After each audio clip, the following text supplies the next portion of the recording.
சட்டம் ஒழுங்கு மோசமாக இருக்கிறது என்பதை கொலை நடக்குது.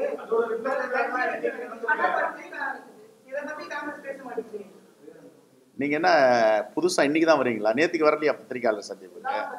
முந்தாவது நாள் வந்தீங்களா? என்ன சொன்னேன் நானு? சொல்லுங்க, என்ன சொன்னேன்னு சொல்லுங்க சார். என்ன எப்படி சார் அழுதான்? சவுண்டா பேசணுமா?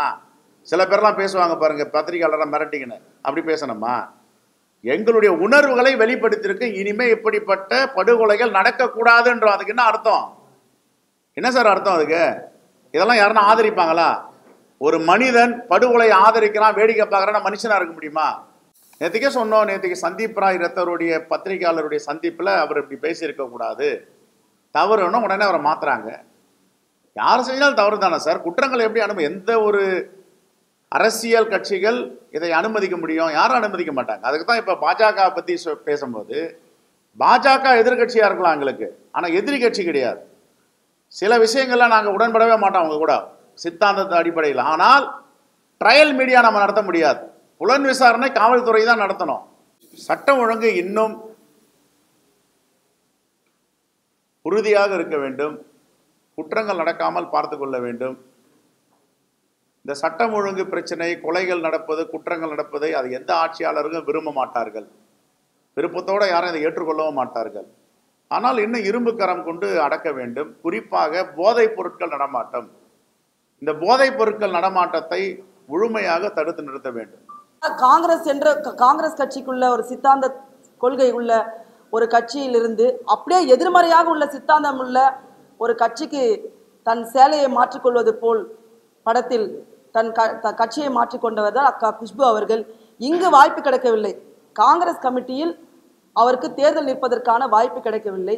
பிஜேபியிலையாவது கிடைக்கும் என்று அங்கு சென்றிருக்கின்றார். ஏன் உங்களோட கோயில் பக்தி, கடவுள் பக்தி எந்த அளவுக்கு இருக்கு நான் சொல்லட்டுமா? நான் பேர் சொல்ல விரும்பல. உங்கள் கோயில் பக்தி, கடவுள் பக்திலாம் பூஜை அறையில செக்ஸ் வச்சுக்கிறதுல மட்டும்தான் இருக்குது. சமீபத்தில் பிஜேபியில் இருந்த ஒரு நபர் என்ன பண்ணாருன்னு தெரியும். இதுதான் உங்களுக்கான கடவுள் மீதான பக்தி பாசம், இந்துக்கள் மீதான பக்தி பாசம். காவல்துறையில் சில மாற்றங்களை கொண்டு வந்திருக்கிறார்கள். புதிய சென்னை பெருநகர ஆணையாளராக திரு அருண் IPS அவர்கள் பொறுப்பேற்கவிருக்கிறார். கூடுதல் சட்டம் ஒழுங்கு DGPயாக டேவிட்சன் ஆசீர்வாதம் அவர்கள் பொறுப்பேற்க இருக்கிறார்கள். அவர்களுக்கு வாழ்த்துக்களை தெரிவித்துக் கொண்டு வேண்டுகோளையும் வைக்கிறோம். இனிவரும் காலங்களில் அரசுக்கு எந்தவித கெட்ட பெயரும் நற்பெயருக்கு களங்கம் விளைவிக்கும் வகையில் குற்றங்கள் நடக்காமல் பாதுகாத்துக் கொள்ள வேண்டும். இதுதான் எங்களுடைய வேண்டுகோள். ஒரு 3 தினங்களாக சென்னையில் ஒரு அசாதாரண சூழல் நிலவியது. தமிழ்நாடு முதலமைச்சர் அவர்கள் எங்களுடைய வேண்டுகோளை ஏற்று தலையிட்டு உரிய ஏற்பாடுகளை செய்ததற்கு நன்றியை தெரிவித்துக் கொள்கிறோம்.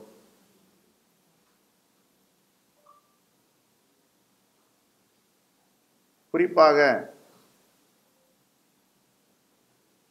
எல்லா விமான நிலையங்களும் கூரைகள் கீழே விழுகின்றன.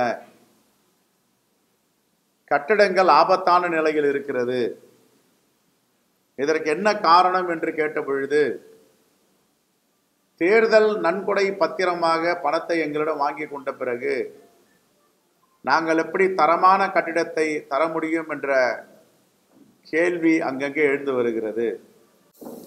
பாரதிய ஜனதா கட்சி ஊழலிலே திளைத்து ஒரு பக்கம் தேர்தல் நன்கொடை பத்திரம் மூலமாக ஊழல், இன்னொரு பக்கம் நிதி நிறுவனங்களை அவருடைய ஆட்கள் இல்லது அவருக்கு வேண்டிய மாணவர்களை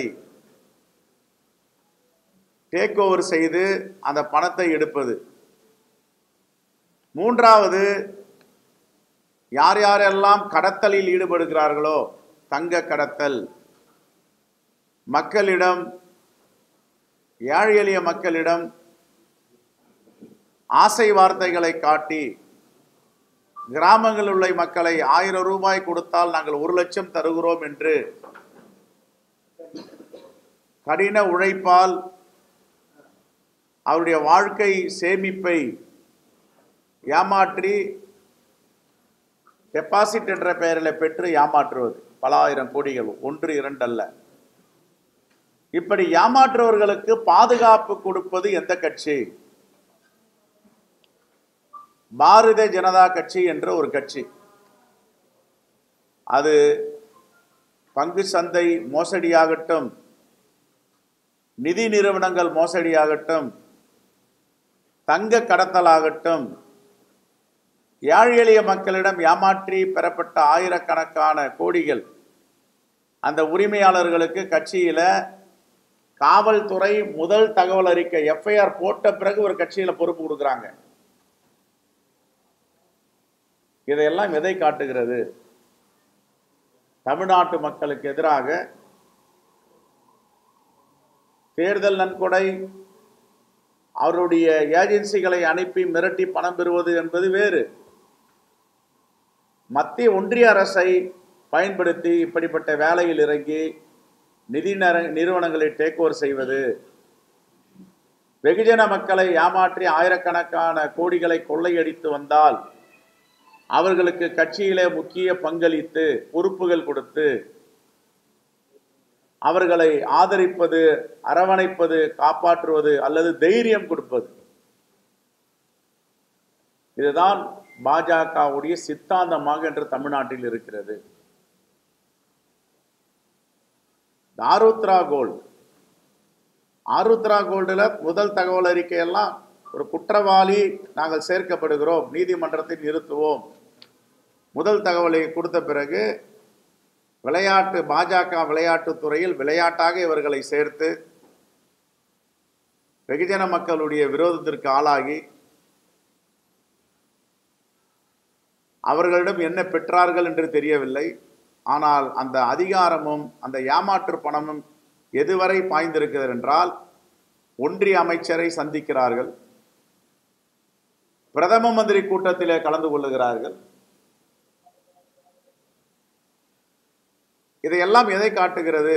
நீங்கள் இன்னும் ஏழை எளிய மக்களிடம் கொள்ளையடியுங்கள், ஏமாற்றுங்கள், நாங்கள் உங்களை காப்பாற்றுகிறோம். ஆனால் 2 தினங்களுக்கு முன்பு சென்னையில் நடந்த படுகொலையில் இந்த தங்க நிறுவனத்தின் பெயர் 2 நாட்களாக நாங்கள் இருந்தபொழுது அடிபடுகிறது. புதியதாக பொறுப்பேற்றிருக்கின்ற காவல்துறை ஆணையர் இந்த வெகுஜன மக்களை ஏமாற்றிய இந்த கும்பல் ஆருத்ரா கோல்ட், ஹரீஷ், ராஜசேகர், இந்த கொலை வழக்கில் ஈடுபட்டிருக்கின்ற காவல்துறை சொல்லுகின்ற அவர்களுக்கும் இவர்களுக்கும் என்ன தொடர்பு இருக்கிறதா இல்லையா? ஆதாரத்தோடு பேசுகிறார்களா இல்லையா? 2 நாட்களாக இதை மையப்படுத்தித்தான் பேச்சுகள் நடந்து கொண்டிருக்கின்றன. காவல்துறை தன்னுடைய விசாரணையை இந்த பக்கமும் விசாரிக்க வேண்டும். எதற்காக இந்த பிரச்சனை ஏற்பட்டது? இதில் என்ன தலையீடு? இதையெல்லாம் தீர விசாரிக்க வேண்டும் என்பதுதான் எங்களுடைய வேண்டுகோள். எவ்வளவு நாட்கள் வெகுஜன மக்களை, அரசியல் கட்சிகளை மிரட்டி, ஒரு பக்கம் ஏஜென்சிகளை வச்சு மிரட்ட வேண்டியது, இன்னொரு பக்கம் சமூக விரோதிகளை கட்சிக்குள் சேர்த்து கொண்டு எல்லாரையும் பயமுறுத்துவது. எல்லோரும் பெரிய பெரிய தாதாக்கள் தான் அந்த கட்சியில தலைவர்களா இருக்கிறது, முக்கிய பொறுப்புகள். இந்த கொலை வழக்கில் கைதாகி இருக்கிற ஒருவரும் பாஜக முக்கிய பொறுப்பில் இருப்பவர், இன்னொருவரும் பொறுப்பில் இருக்கிறார் என்று சொல்லுகிறார்கள். இது என்ன செய்தியை இவர்கள் சொல்ல விரும்புகிறார்கள் என்றால், நாங்கள் இப்படிப்பட்டவரைத்தான் வைத்திருப்போம், நீங்கள் கவனமாக இருங்கள், அப்பொழுது எந்த அரசியல் கட்சி தலைவர்களுக்கு பாதுகாப்பு இருக்கும்? இந்த ஒரு கேள்வி எழுகிறது. எல்லா அரசியல் கட்சி தலைவர்களுக்கும் ஒரு அச்சுறுத்தல். நீதி நியாயத்தை பேசினால், மக்களுடைய பிரச்சனையை கேட்டால் மிரட்டுவது. ஆகவே இதை காவல்துறை இரும்பு கரம் கொண்டு அடக்க வேண்டும். யாராக இருந்தாலும், எந்த பின்புலமாக இருந்தாலும் அவரை உடனே கண்டறிய வேண்டும். இனி வரும் காலங்களிலாவது இப்படிப்பட்ட மிரட்டல், உருட்டல், அதிகாரத்தை வைத்து வெகுஜன மக்களை மிரட்டுவது, அரசியல் கட்சி தலைவர்களை கொலை செய்வது போன்ற நடவடிக்கையில் யார் யாரெல்லாம் ஈடுபடுவார்களோ அவர்களை இப்பொழுதே ஒடுக்க வேண்டும் என்பதை நாங்கள் கேட்டுக்கொள்கிறோம்.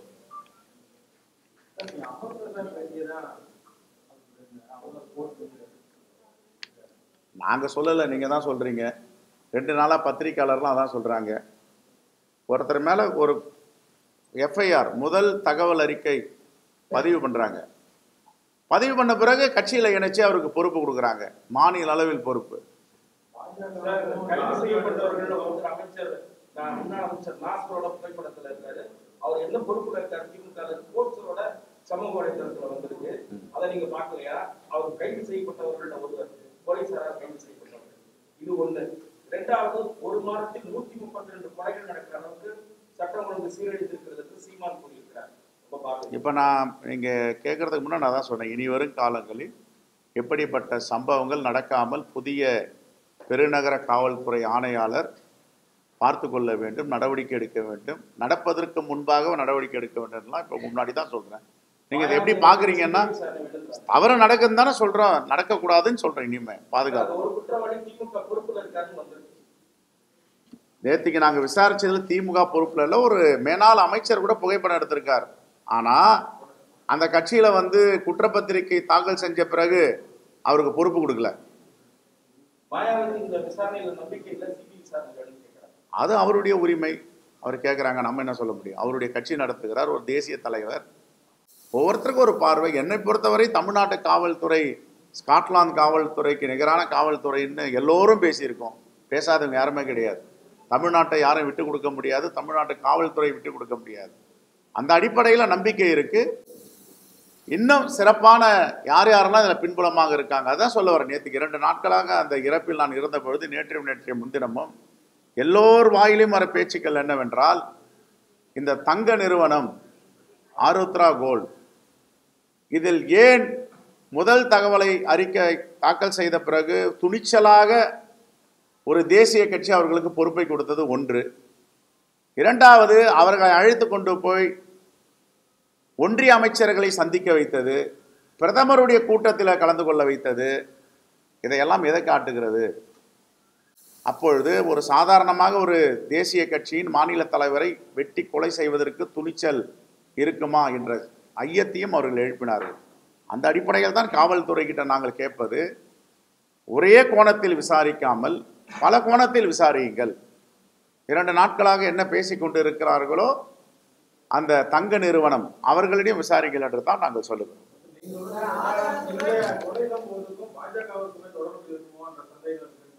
நம்ம ட்ரையல் மீடியா நடத்த முடியாதுல்ல. எங்களுக்கு எதிர்கட்சி தான் பாஜக, நான் இல்லைன்னு சொல்லலை. எதிர்கட்சி, நாங்கள் எதிரி கட்சியாக இன்றைக்கும் காங்கிரஸ் பெரிய யாரையும் பார்க்காது. எங்களுக்கு கிடைச்ச தகவலை ஆதாரபூர்வமாக கடிதங்கள் கொடுத்துருக்காங்க, நாங்கள் சொல்கிறோம்.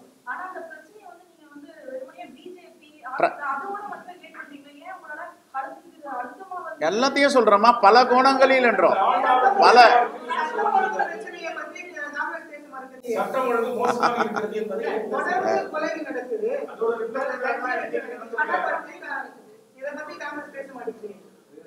நீங்க என்ன புதுசா இன்னைக்கு தான் வரீங்களா? நேற்றுக்கு வரலையா பத்திரிகையாளர் சந்திப்புக்கு?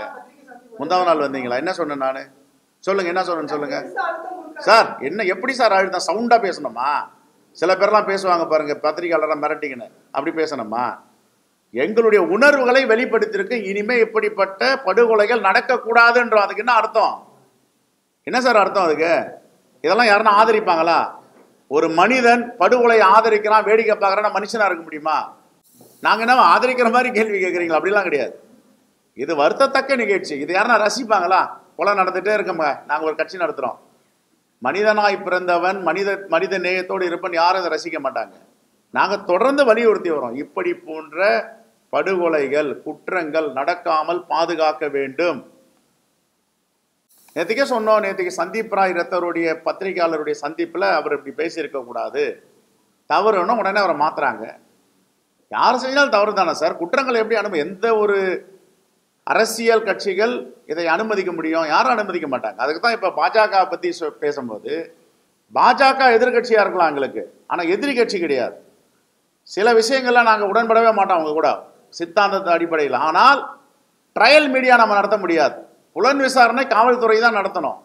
எல்லா கோணங்களிலையும் விசாரிக்க சொல்கிறோம் நாங்கள். அதில் முக்கியமான கோணம் இந்த டாபிக் 2 நாளாக ஓடிட்டு இருக்கு. இந்த ஆருத்ரா தங்க நகை குரூப், அது என்னென்னா ஒரு ஏறக்குறைய 1 வருஷமாக அந்த டாபிக் போயிட்டு இருக்கு. இதை ஒட்டி ஒரு படுகொலை நடந்திருக்குன்றாங்க. இதெல்லாம் விசாரிங்கன்னு சொல்கிறோம் நாங்கள். நாங்கள் என்னவோ இந்த படுகொலைகள்லாம் பார்த்துட்டு கண்ண மூடிட்டு இருக்க மாதிரி ஒரு முறையும் கண்டிக்கிறோம். சட்டப்பேரவையில் தீர்மானமாக கொண்டு வந்திருக்கோம் கள்ளச்சாராயத்துக்கு.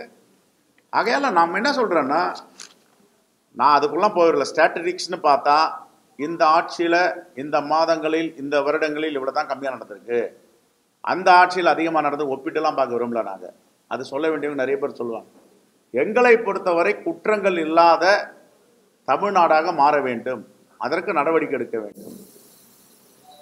ஆதாரத்துடன் அடையாளம் கண்டுதான் குற்றவாளிகளை பிடிச்சிருக்கோம். எந்த அரசியல் கட்சியும் அரசியல் பின்புலங்கள் ஏதேனும் இருந்தால் முறையான ஆதாரத்துடன் நிரூபிக்கப்பட்டால் நாம் ஒத்துக்கொள்கிறோம். காவல்துறை நாங்கள் என்ன சொல்கிறோம், ட்ரையல் மீடியா நாங்கள் நடத்த விரும்பலை. எனக்கு சில கடிதங்கள் கொடுத்துருக்காங்க, சந்தேகங்கள் வந்திருக்கு. அந்த அடிப்படையில் இன்னும் பல கோணங்களில் விசாரிங்க, இதில் யாரையும் விட்டுறக்கூடாது, அது யாராக இருந்தாலும் விசாரிங்கன்னு சொல்கிறோம். அவங்க என்ன சொல்கிறாங்க, காவல்துறை எடுத்த உடனே 24 மணி நேரத்தில் என்ன சொன்னார் காவல்துறை ஆணையர், பிடிச்சிருக்கும் சிசிடிவி ஃபுட்டேஜெல்லாம் மேட்ச் ஆகுது அப்படின்னா. ரைட், அதோட புலன் விசாரணை முடிஞ்சிருச்சா? இல்லை. சார்ஜ் ஷீட் போட்டாங்களா? இல்லை. இன்னும் நாட்கள் இருக்குது. 90 டேஸ்க்குள்ளே சார்ஜ் ஷீட் போடணும். அப்போ இன்னும் நாட்கள் இருக்குது. நீங்கள் இதை இவ்வளோ தாமதப்படுத்தாமல் புதிய ஆணையாளர் வந்திருக்காரு, அவருக்கு எங்கள் வேண்டுகோள் என்னன்னா பல கோணங்களில் விசாரிங்க. 2 நாளாக இந்த தங்க கம்பெனியுடைய பேச்சு நிறைய இருக்காங்க, அதையும் பாருங்கன்னு தான் சொல்கிறோம். புலன் விசாரணையில் நாங்கள் தலையிடுறதுக்கு விரும்பலை. ஃபேராக அவங்க நேர்மையாக அதை விசாரித்து மக்களுக்கு இதில் யார் யாரெல்லாம் தொடர்பில் இருக்காங்க, என்ன நடந்திருக்குன்னு சொல்லட்டும்.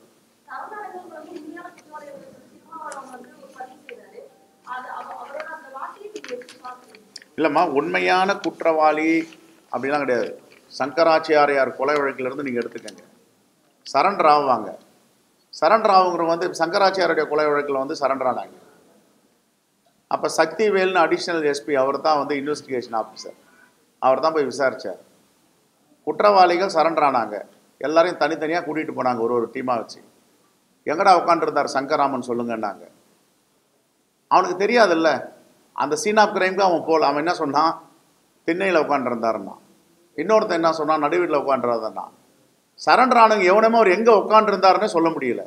அப்போ இவர்கள் உண்மையான குற்றவாளியும் நிராகரிக்கப்பட்டாங்க. இப்போ இன்வெஸ்டிகேஷனில் கஸ்டடி எடுத்து எங்கெங்கே நடந்தது என்ன இடம் தனித்தனியாக அவங்க விசாரிக்கும் போது உண்மை வெளியே வரும். சட்டம் ஒழுங்கு இன்னும் உறுதியாக இருக்க வேண்டும், குற்றங்கள் நடக்காமல் பார்த்து கொள்ள வேண்டும். இந்த சட்டம் ஒழுங்கு பிரச்சனை, கொலைகள் நடப்பது, குற்றங்கள் நடப்பதை அது எந்த ஆட்சியாளர்களும் விரும்ப மாட்டார்கள். விருப்பத்தோடு யாரும் இதை ஏற்றுக்கொள்ளவும் மாட்டார்கள். ஆனால் இன்னும் இரும்பு கரம் கொண்டு அடக்க வேண்டும். குறிப்பாக போதைப் பொருட்கள் நடமாட்டம், இந்த போதைப் பொருட்கள் நடமாட்டத்தை முழுமையாக தடுத்து நிறுத்த வேண்டும். இது எங்கிருந்து வருது, எந்த மாநிலத்திலிருந்து உற்பத்தி ஆகுது, எந்த மாநிலத்தில் எந்த துறைமுகத்திலிருந்து சென்னைக்கு வருது, இதெல்லாம் ஏற்கனவே பல முறை சொல்லிட்டோம்.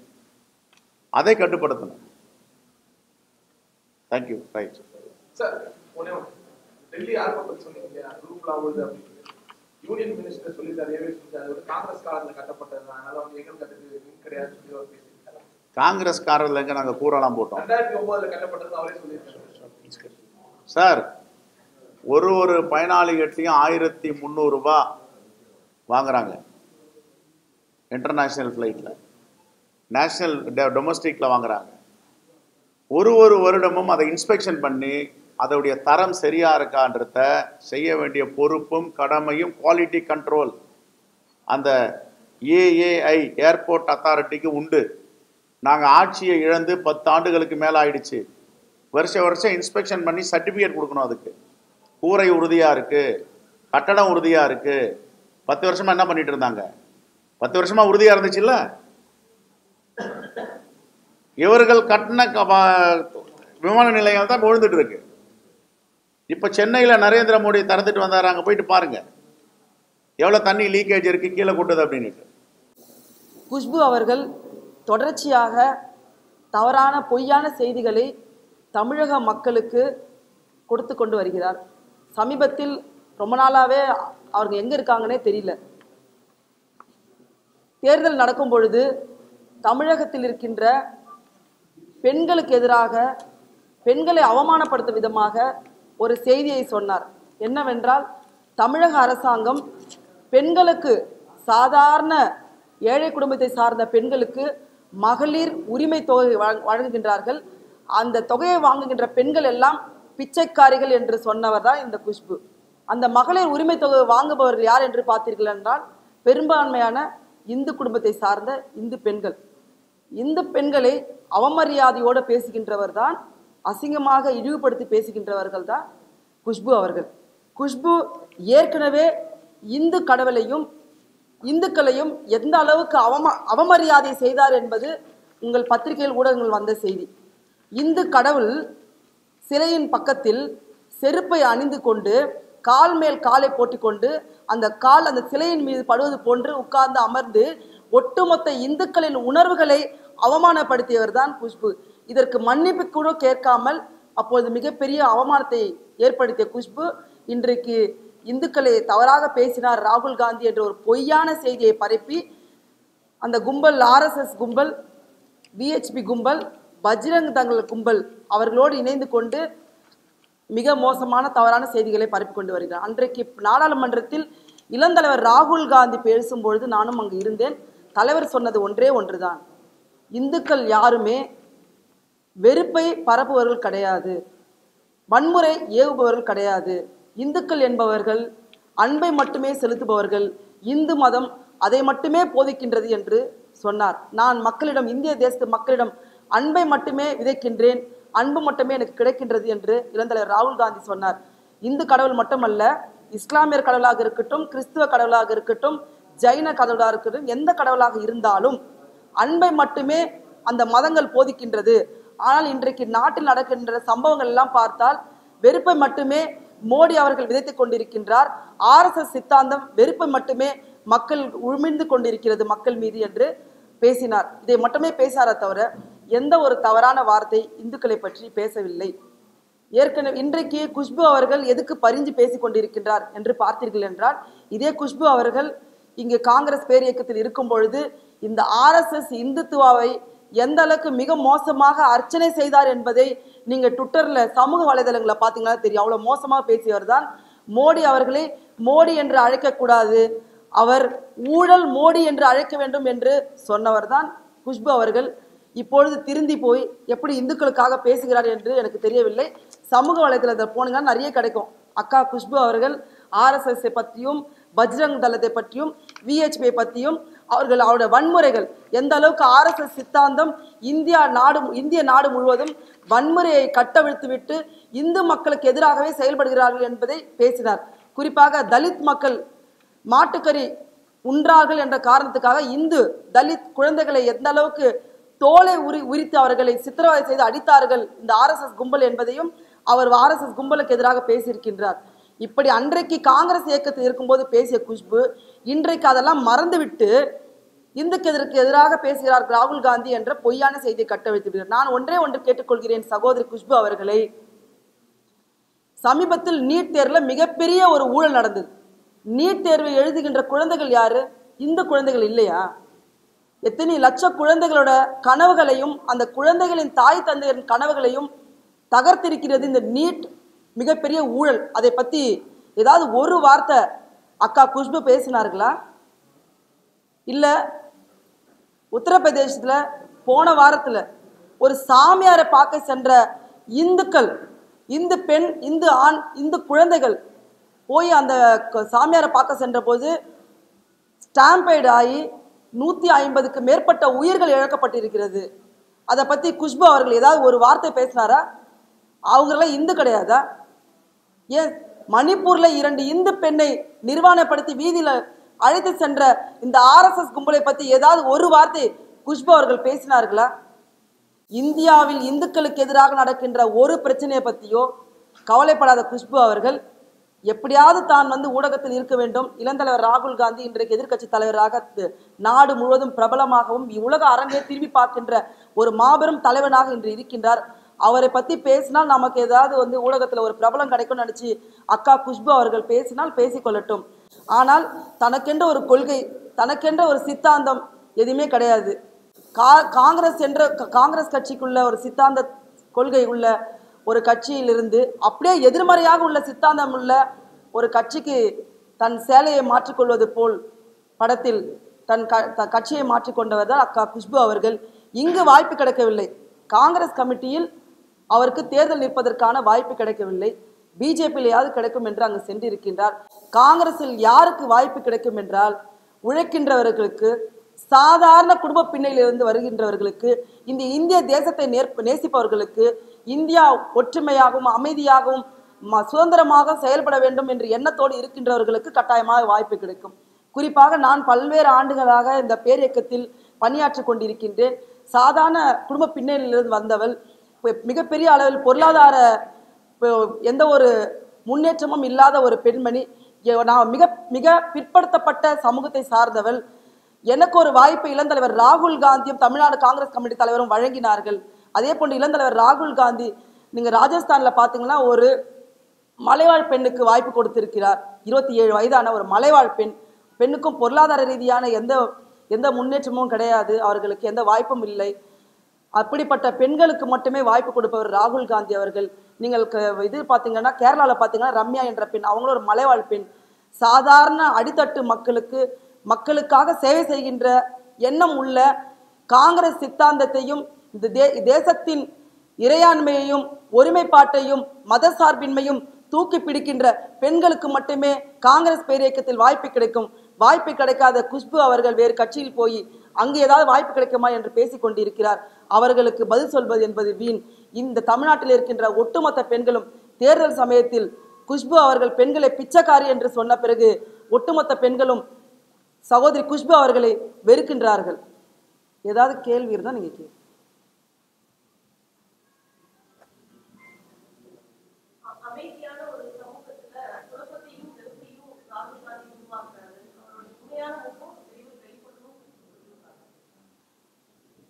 சமூகத்தில் அமைதியை சீர்குலைப்பவர் யார் என்பதை குஷ்பு அவர்கள் ஏற்கனவே சொல்லியிருக்கார். RSS இயக்கத்தை சார்ந்த மோகன் பகவத் அவர்கள், அன்னை தெரேசா அவர்கள் எதுக்காக சமூக சேவை செய்கிறாங்கன்னா மதமாற்றம் செய்வதற்காக சமூக சேவை செய்கிறார்கள் என்று மோகன் பகவத் சொல்லும் பொழுது குஷ்பு அவர்கள் தெளிவாக அவர் பொய் பேசுகிறார், மதம் மாற்றவில்லை, நானே ஒரு இஸ்லாமிய சமூகத்தை சார்ந்தவள், நான் ஒரு இந்துவை திருமணம் செய்து கொண்டிருக்கின்றேன், மோகன் பகவத்திற்கு மனநோய் பிடித்திருக்கிறது, அவருக்கு சிகிச்சை அளிக்க வேண்டும் என்று சொல்லியிருக்கின்றார்.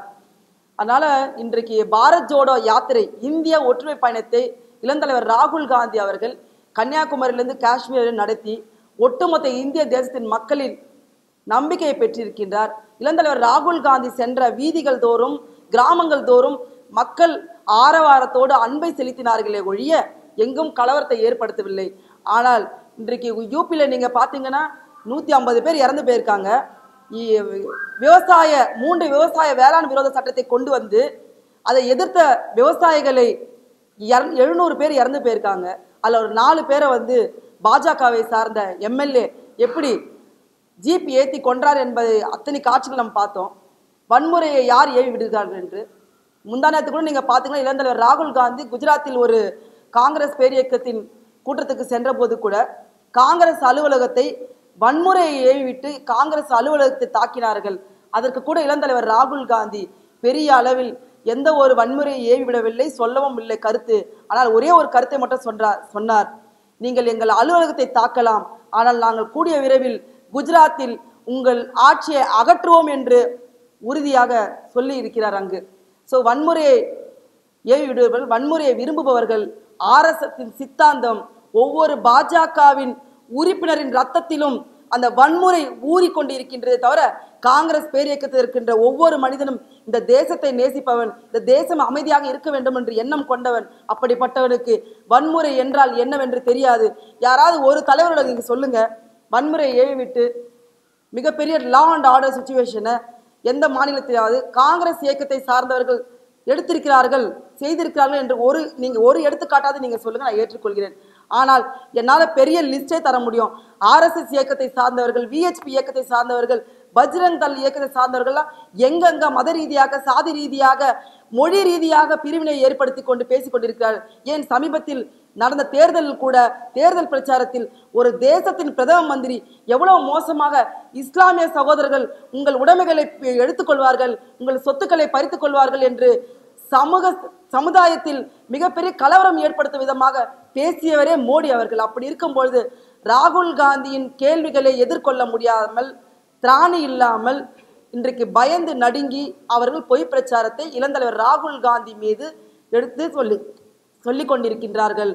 மிகப்பெரிய அளவில் இந்த இயக்கமும் இந்தியா கூட்டணியும் மிகப்பெரிய அளவில் இந்த மக்களுக்காக நாங்கள் பாடுபட போகின்றோம். நாடாளுமன்றத்தில் அடுத்த ஆட்சி இளந்தலைவர் ராகுல் காந்தி இந்த தேசத்தின் பிரதம மந்திரியாக வருவார். இந்த தேசத்து மக்களை பாசிச சர்வாதிகாரி சக்தியிலும் இருந்து மீட்டெடுக்க போகின்றார். போதும்.